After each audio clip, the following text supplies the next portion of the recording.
Well, I'm joined now by the Prime Minister of Qatar, who is also the Foreign Minister, so thank you for joining us. This has been a difficult 36 hours for you and for the people of Qatar, so I very much appreciate your time. The Israeli attack on Qatar yesterday, local time, 3:40 in the afternoon, has been roundly condemned, variously described as treacherous, shameful, an action that risks further inflaming this region. You described Israel's action as state terrorism. What do you make of the timing of the attack? Well, look, first of all, Becky, I think that if we look at the pattern of Netanyahu's action since the war started after October 7th, it's been like in a very systematic way trying to undermine any chance of stability, any chance of peace, and any chance of retrieving his own hostages. And these attempts, like we witnessed them in many occasions throughout the negotiations. Now, when we reached to a very critical moment that he claims that, according to his intelligence, which is something like very publicly known for everyone, that I was meeting with the leadership of Hamas. Hamas leadership are discussing, the negotiation team are discussing the proposal of President Trump during that time. This was Monday, this week. Actually, everything about the meeting is very well known for the Israelis and for the Americans. And this is nothing.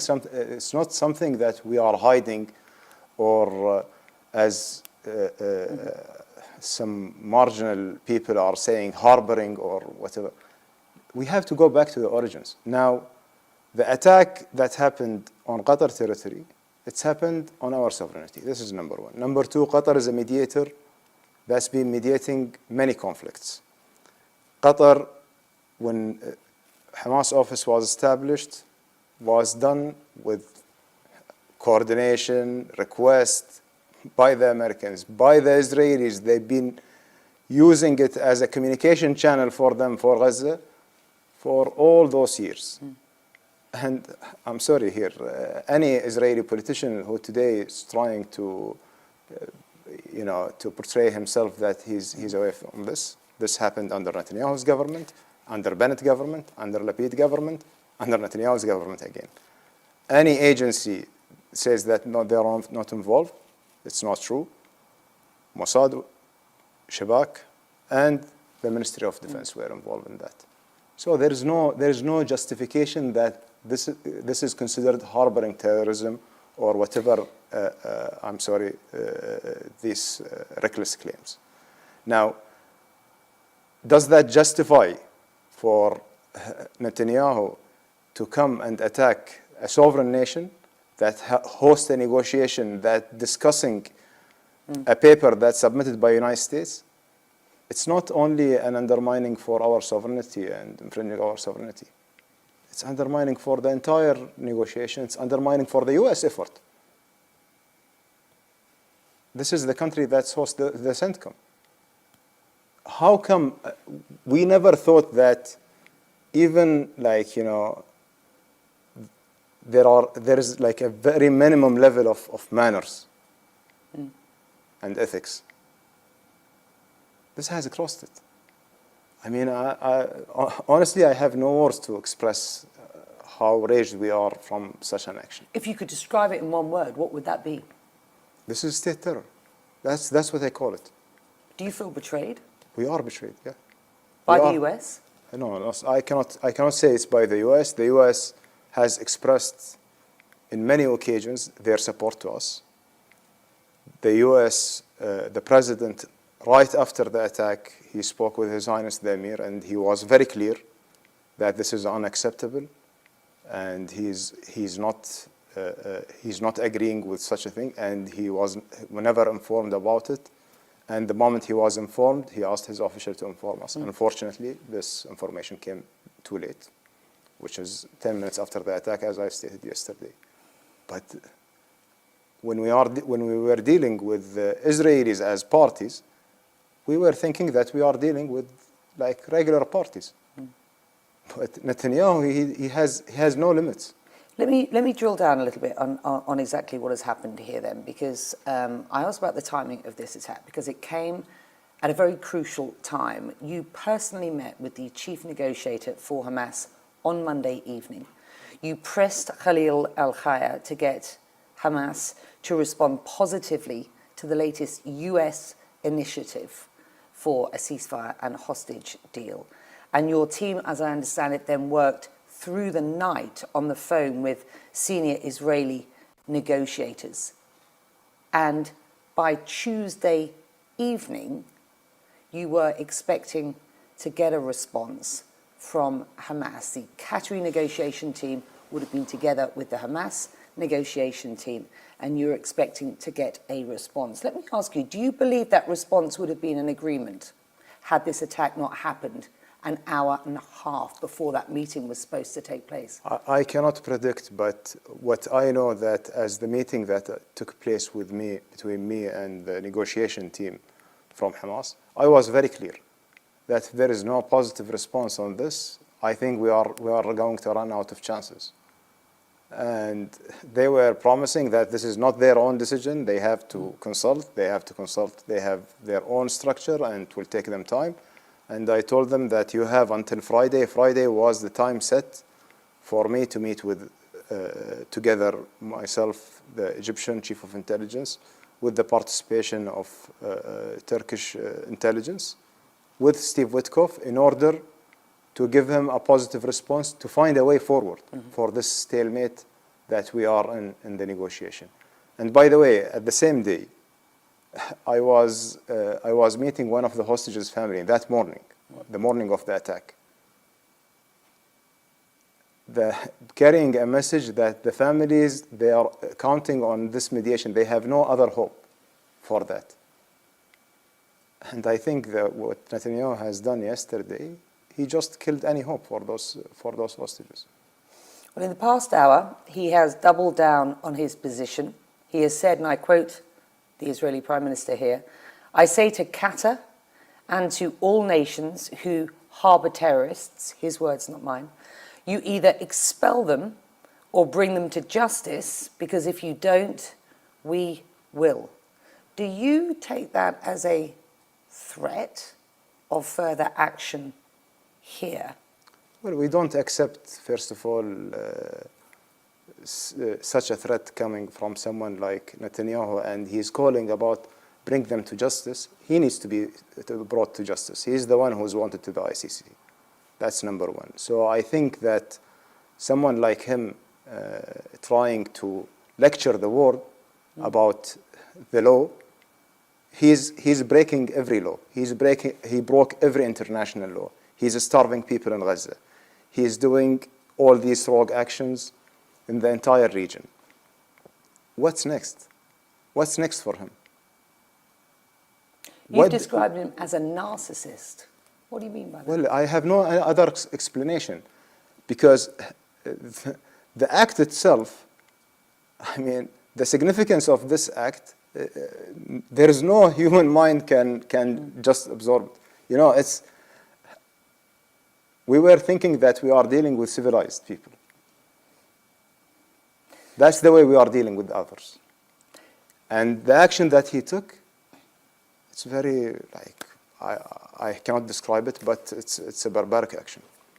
Prime Minister, did you ever believe that hosting Hamas here, at the request of the United States over the years, and mediating talks here, at the request of the United States and others, was running a risk that Hamas would be targeted here, which would be an attack on Qatar soil? Never, because have you ever heard about a neutral country that mediates conflicts being attacked because they are hosting the talks from one of the parties of the conflict? It's never happened.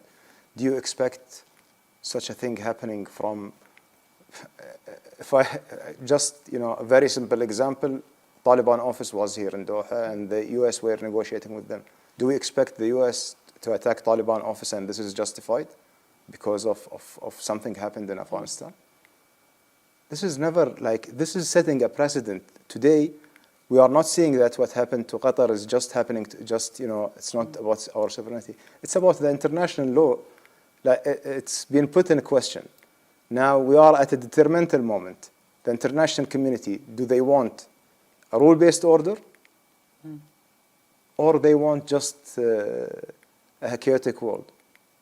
What we are seeing in our region right now, that's what this Prime Minister is leading us to a chaotic world. And there is nothing stopping him. We know that 5 members, at least, of the Hamas delegation were killed in that residence, and a Qatari security official who was detailed to that residence was also killed. And as I understand it, there are others who are injured quite seriously, including other Qataris. The chief Hamas negotiator, Khalil al-Khaya, though, who was the target, or at least one of the targets of this attack, a man, again, that you met last Monday, is, as we understand it, still alive. Is that the case? And if so, what is his condition, sir? Well, first of all, the first identified body who was killed in that attack was a Qatari officer, 22 years old, who was on duty to protect the facility as any other facilities that we have in Doha. That's number one. Number two, the identified bodies also of the other Palestinian killed, they are staffers who are working with them in Crux work. These are not high-level members of the Hamas delegation. Were they not there at the time? So, I mean, until now, we are trying to identify if there is any other one missing. There are people who are injured. There are some of them. There are Qataris who are in a severe, in a very dangerous situation. There is another Qatari officer. He's in a very critical position. We pray for him. But I don't know. I mean, going back that he is targeting, and this is justifying for him to target, if he has something with Hamas or Hamas leaders, justifying that targeting them in another sovereign nation, just compare it to any other act. How do you see the world react for other countries, other states who are conducting an operation on other nations' sovereignty to target someone that they wanted? He has said you either expel them, Hamas, or bring them to justice, because if you don't, we will. And we've talked about whether you see that as a threat. Where are the Hamas members right now, and will you shut down their offices? It's a question that has to be asked. And because I want to ask you about the future of these talks at this point. This is actually right now we are reassessing everything about the whole process. We are in a very in a very detailed conversation with the United States government, and we need to understand what will be the way forward, because such a thing is unacceptable. And as I told you, it wasn't for us. It is attack on our sovereignty. It's attack on our nation, but it's an attack on the entire region. Today, the entire GCC region is at risk. GCC is one of the most important allies of the United States in the Middle East. The leaders around the world, everyone is calling us shocked with such an act. If Netanyahu believes that he will never be held accountable, and he continues such a statement by just throwing these statements and threatening countries, I don't know how the world want to deal with it. Our sovereignty, we will protect it, we will defend it to the end. So the future of these talks at this point, not clear. I mean, I don't have an answer for this, because really I see a meaningless talk. Right now what we are doing, And I think that I've been rethinking even about the entire process for the last few weeks, that Netanyahu was just wasting our time. He wasn't serious about anything. What about Khalil al-Khaya and the Hamas delegation there? Were they also wasting your time? Well, actually, look, to be very open, the position that we brought them from to the position that we got on August 18th in Egypt, in Cairo, was far from their initial position. That's number one. Number two, we have to go back to the last ceasefire. The last ceasefire that was brokered by Qatar, US, and Egypt, and guaranteed by those three mediators, supposed to hold the talks on day 16. Israel never showed up for these talks. They broke the ceasefire, and when they became interested in the talks, they came here, and they started to put proposals which was very obvious that Hamas will refuse. So, you know, I will not be in between, you know, the game of tactics of the Israelis or Hamas. I'm at the end of the day, I'm a mediator, I'm a facilitator, I'm trying to facilitate those, so I'm trying to bridge those gaps. And what we see, the progress in the position in August, I think that was significant progress. Unfortunately, Netanyahu declined again, and he never responded to that. And they came up with this new proposal, which also was far away from what was proposed in August, what was accepted in August. And they were asking us to pressure Hamas, and we were pressuring them, and we were progressing toward that direction. I have to ask you again, Khalil al-Khaya, where is he and how is he? Until now, there is no official declaration. Where is he? Do you expect from me to declare today? Can I ask you, are you satisfied with Donald Trump's response? I mean, defense and diplomatic coordination have anchored these close US Qatari ties. You host thousands of US troops here. Washington has designated Qatar a major non-NATO ally. Are you satisfied with Washington's response? I think this is what we heard from the president was a very strong message, reiterating his commitment to the partnership of Qatar, expressing that this is unacceptable to be attacked, and we highly appreciate that. And I think the actions should follow. And right now, I'm following up with all the US officials in order to see what kind of actions can be taken. As we speak, do you believe the US is any longer a reliable security guarantor for Qatar and indeed for the wider region? And you retain your right to respond, and I wonder what that response might look like and what it might look like from the wider region. For example, do you think the time has come for your Gulf neighbours to suspend the Abraham Accords? I mean, what is this response going to look like? Well, there are. I think we have to distinguish between two things. There is a response that will be from Qatar, and Qatar, the first resort for a civilized nation, as any other civilized nation, is international law. And that's what we are going to resort to. And there is a response that will happen from the region. And this response is currently under consultation and discussion between the other partners in the region. We are working on Arab Islamic Summit that takes place in Doha in the next few days. And we will decide there what kind of actions will be taken. Is it, though, time to suspend these Abraham Accords and not to look at an ambition, which is normalization with Israel going forward? Should there even be a two-state solution? I will not comment on behalf of other countries.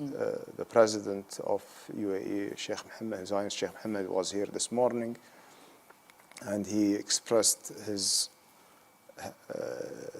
unlimited support for Qatar, and he put everything in our disposal. And we are not going to ask anyone to take a decision on behalf of them. They are a sovereign nation, and they decide what to do and what not. There is a collective response that should happen from the region, and this collective response, we are hoping for something meaningful that deter Israel from continuing this bullying. Last question to you. There is a growing narrative in the region that Benjamin Netanyahu is the biggest threat to this region. Do you share that? Right now, name for me, it's not in the region, name for me any other country in the world that bomb 7 different nations at the same time, bomb ships in the middle of the Mediterranean. You're talking about the Gaza flotilla, of course. Israel hasn't taken responsibility without being held accountable. What I mentioned yesterday, what Netanyahu is doing, he is leading this country as a rogue state, and this cannot be acceptable for us in the region. If we are talking about a Middle East, that peaceful Middle East, he's claiming that always that he's the one who is threatened. He's the one who is threatening every other nation. None of our nations has represented a threat for him, nor for his people.